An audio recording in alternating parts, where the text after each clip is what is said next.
Well, it's that time of year again. The fall means less light, and it means it's molting season for our birds, for our chicken and quail, and they're going to decrease frequency of their egg laying, if not stop altogether. Why is this? These creatures are hormonally triggered by something called photoperiodicity. Photoperiodicity is pretty much what it sounds like. The photo period, how much light there is during the day, lets their bodies know that it's time to get ready for winter because they're going to need a lot of energy to stay warm and gather food. But our chickens and quail don't have to worry about it because we're feeding them. They don't need to go out and look for this stuff, so we can instigate their continual laying through artificial lighting.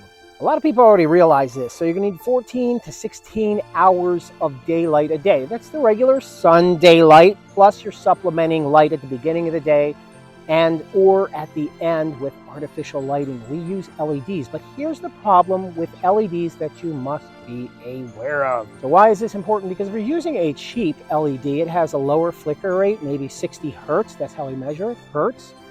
These chickens are going to perceive it as a strobe. Kind of good experiment you can do is take a slow motion video of a light in your kitchen or bathroom or something that's an LED, and you may notice a strobe effect as it slows down. When we see a light, it looks continual because it's flickering at 60 flashes per second, and we can't perceive that. But to a chicken, it's like going to chicken nightclub all night.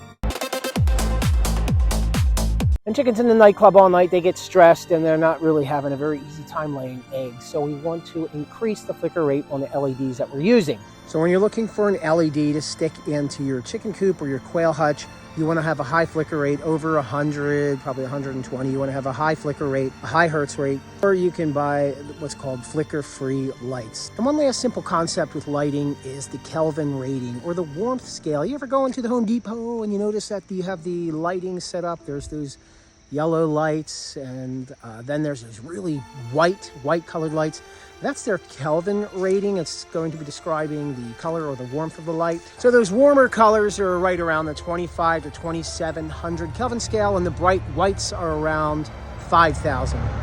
And those white lights are going to be more of a full spectrum, closer to natural daylight, which you would probably prefer for your birds. Although again, the flicker rate is really the important thing. You don't want to have that crazy strobe going on all night with your chickens because it can definitely increase stress. And I've heard a million times, hey, I put lights in my chicken coop, but they're still not laying. It's been a month. What's going on? It's probably because they're at the chicken club all night long.